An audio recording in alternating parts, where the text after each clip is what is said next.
Hello and welcome to the Paper Soprano podcast. I am your podcast host and my name is Heidi, and my fridge just turned on. Can you hear it? I also have the stuffiest nose on the planet today. Very happy about that. Love it. Absolutely can't get enough of it. This is exactly what I want. So I think I'm allergic to a plant that I bought that I put into my bedroom like an idiot. Why am I such an idiot, you might ask? I don't know. I put it in there because I was like, oh, lavender. That's good for a bedroom. For sure. So I put it in my bedroom being like, that's probably a good spot for it because it's like sleepy time, lavender, all chill, and like lavender is so not chill, okay? It's the only thing that I can think of that has changed. I don't think there's any seasonal allergies happening anytime soon. I don't think it's the outdoors. I think it's that plant that I brought into my freaking room. Like an idiot. So I woke up this morning with a raging, flaming nasal track as I literally die, as I pass away right here, right now. Yeah, dude, it's been such a horrible time. And I bought some like medicine, but I don't know. I heard a lot that you should take the ones at night. Like you should take the drowsy ones, like, and you should just take them at night because it's also better if you like take them on you're not gonna eat and it's not gonna like affect that. I don't freaking know. I'm also asking Facebook for medical advice, which only one of my friends who responded is an actual doctor. So like, okay, am I taking their advice? No. But like, am I just going to make some conglomerate assumptions about allergies and what I should put into my body? Yes, that's exactly what I'm going to do.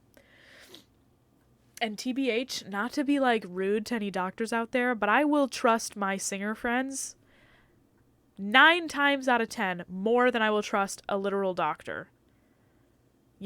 Sorry, if you're a singer, you will know that sometimes doctors just don't care about your voice. They just do not care that it might affect your voice or whatever. So, sniff, sniff, you guys. Get used to it. Woo! SNIFFLECAST. SNIFFPOD. All right. Let's get some people up here on the SNIFFPOD. Oh my god. Box of tissues, is that you? Our first guest? Oh my god. Hey, girl. I've been seeing you all day. It's so funny that you're here. Thanks for coming. Graveyard of used tissues as an audience? That looks like so much fun. Thanks so much for coming, you guys. Wow. If that doesn't give you a state of my mental,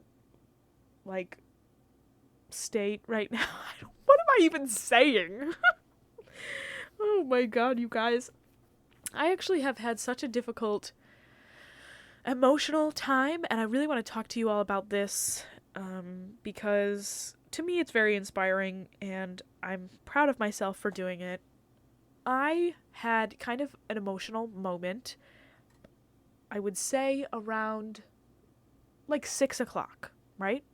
So 6 o'clock, I was pretty upset. Some things have happened in my life and some events that I am frustrated with, and I got on the phone and I was talking about these events with someone, and I was frustrated and crying. Basically, that's all you need to know. And I had a lesson at 6:30 with a student who is actually one of my oldest students. She is literally the sweetest woman on the face of the earth.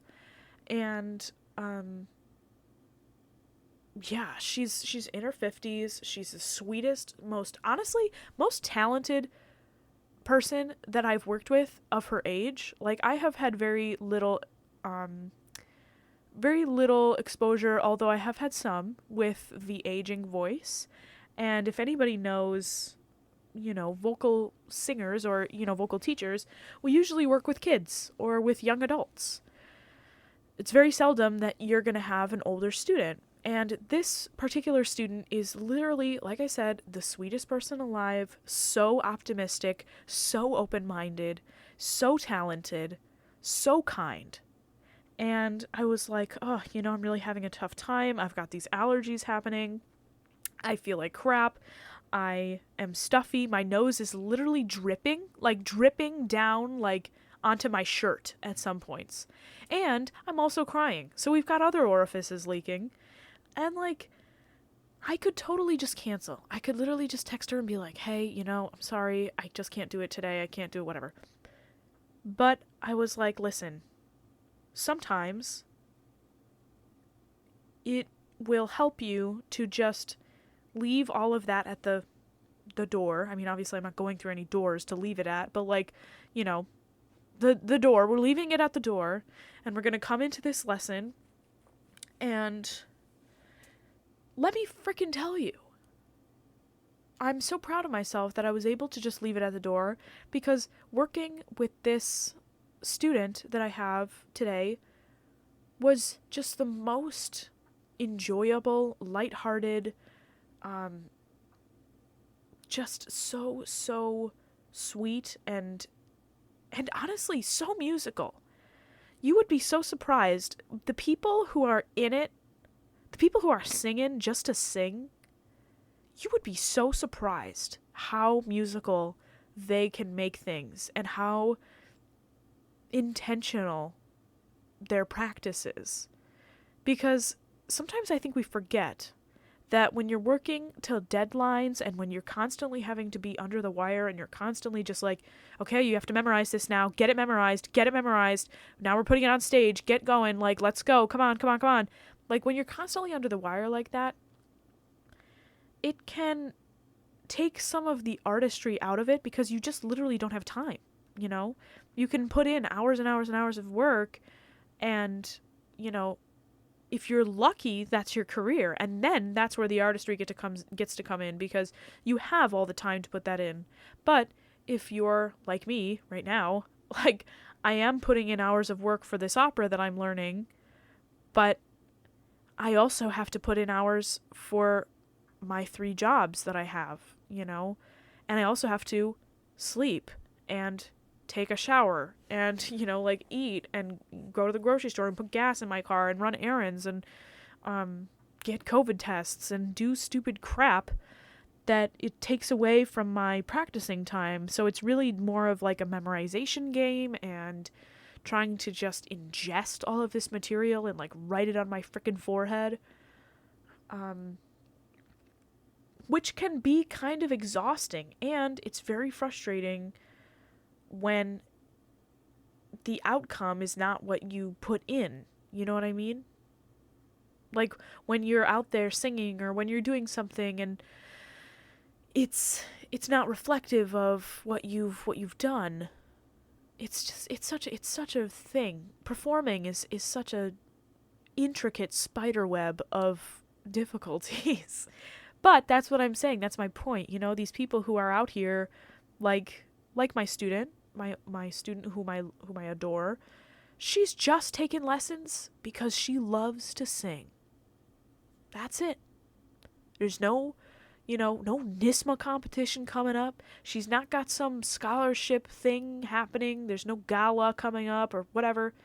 She's just trying to get better at singing so that she can do more enjoyable free time singing. She just loves the music. She loves the songs. She's passionate. She's passionate about the music. And she's like, I want to be a better singer so that I can sing this music better. And I'm like, hell yeah, girl. I'm like, hell yeah. Because that's it. That is so it. You want to be a better singer so that you can serve the music better. Not so that you can look better when you're singing the music. Nah, nah, nah, nah, no, no. No, no, no, no. No, no, no, no, no, that's not it. That's not how it's gonna go, because it's not about you, you know? It's about the art. It's about the character. It's about the language.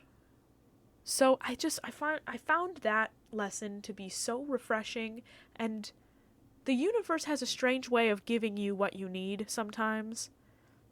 And honestly, I'm convinced the universe gives you what you need all the time. We're just not very happy with what it gives. So, but today I was very happy with what it gave, because I had some literal dog crap in a paper bag handed to me earlier today, and then I got some nice stuff later in the day. So, yes. All right, my friends, let's do some reading. Oh, I wonder who we're gonna get today. It's like an advent calendar. Woohoo! All right, my stinky book that I can't smell. Yeah. Ew, who am I today? All right, so yesterday we had Verdi. If you're new to the podcast, welcome, welcome. Here's my bookmark. Can you hear it? Yesterday we had Verdi in our illustrious, most beloved segment of Minute Sketches of Great Composers, aka Heidi reads about dead white guys. Also, I don't really know who listens to this segment of the podcast. If you guys skip forward, like, that's totally chill. TBH, I do this for myself. Like, this is a selfish ass section of the podcast. I am so selfish about it, because I personally just love the fact that I can read through these things. And for some reason, I like reading out loud. I think that that's great. Probably because I have attention problems. And if I read out loud, that means I can't stop and think about anything else. So, welcome to me reading to myself. Yesterday we had Verdi. And today, if I can turn the page here. Oh my god, yes! Woo! All right. Today we have Charles Gounod. Charles. I don't know how you say Charles in French. I think it's just Charles. Charles Gounod. Yeah. Hell yeah. His subtitle here is The Idol of French Opera. All right. Born 1818, died 1893. Nice long life. Good for you. When the director of the Paris Opera was asked recently to name the most popular French opera of today, he unhesitatingly replied, Gounod's Faust. And yet, this melodious setting of Goethe's epic was closed after a 4 months run in 1859 at the Théâtre Lyrique in Paris, the Opera Comique having refused to take it and no publisher having been found willing to gamble on printing the score. It was not until 10 years later, after a total of 300 successful performances outside France, that it finally landed in the repertoire of the Paris Opera. Oh, I can feel a sneeze coming, you guys. This dusty book. Oh, God. Oh, it's dripping. See, this is one of the main reasons why I don't do video. Oh, good Lord. Okay, hello. So, LOL, I accidentally pressed pause because I laid my book down on my laptop. So I was just reading for no one, and I realized that I wasn't recording like a minute later. Okay, so here we are. We're back. Although no time has passed for you. Sniffle, sniffle. Here we go. All right. Thanks to the frivolous influence of his friends Fanny Mendelssohn and Pauline Viderot, that he turned his back to the church and his talents to the composition of opera. Sappho, his first, in some ways was ahead of its time, but it was in Faust and Romeo et Juliet that he made his contribution of a style which mercifully does away with the gymnastics of Rossini and dares to be fresh, simple, tender, and expressive. His beautiful melody and masterly orchestration have served as models for writers of modern French opera, even in La Reine de Saba, Philémon et Baucis, et Le Médecin malgré lui. not generally regarded as his greatest works. All right, we've got to take a tissue break here. All right, continuing on, Sniffle Town. Like Handel, he spent a number of years in London trying, among other things, to duplicate his early Mass of Saint-Cécile, and succeeding with two great pieces, The Redemption and Death in Life. Ardent, expansive, amiable, happy, and sincere, he merited the petting he received at the fair hands of English ladies, who clustered as devotedly about him as did their French sisters. Oh, whoa! That was a weird sentence. At 75, crippled and blinded by a paralytic stroke. Oh my god. See, why you gotta make me laugh and then make me be like, oh my god, these authors. He composed a requiem and heard it played, and as he reached forward to place it in his cabinet, fell over unconscious and died. Okay, cool. This was on the 13th of October, 1893. Hosts and admirers sworn to be his musical disciple followed him to his grave at St. Cloud. Dude. So you're telling me right now that Gounod, this dude, had a stroke and then was like blind and like paralyzed and stuff. And then he just was like, yeah, cool, I'm gonna write a requiem. Okay?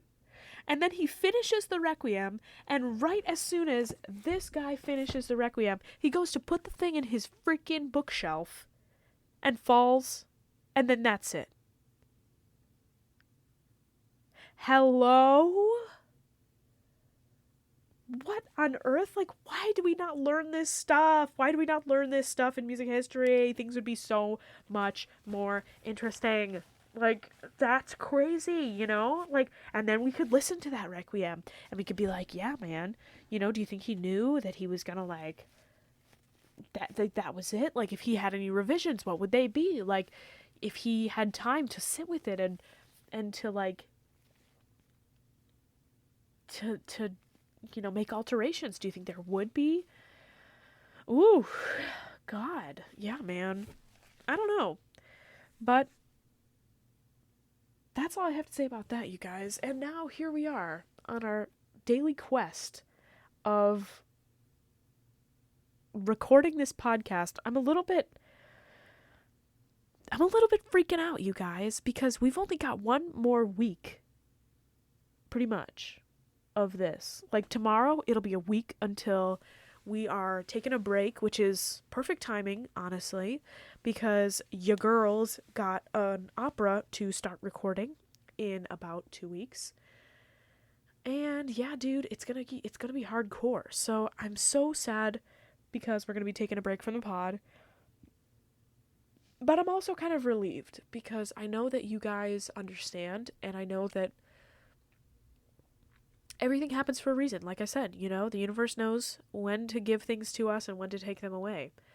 So I'm just going to listen to my gut on this, and yeah, man, it's going to be a fun time. This next week of pods. We've got a couple guests hopefully lined up. Although I'm never going to pressure anybody to be a guest, and sometimes people have been guests and they're like, "Oh, I can't do it," or something came up like the day of. Which is honestly fine. So if I've ever been like, oh, we're going to have a guest tomorrow, and then we don't, know that I'm not, like, holding a gun to anybody's head being like, you must be a guest on my podcast. Like, no, dude. This is just for funsies. We're just here to have a chat. Okay? Ain't no thing. We're just here. We're just hanging. We're just blowing our nose every 5 minutes. More like 5 seconds, honestly.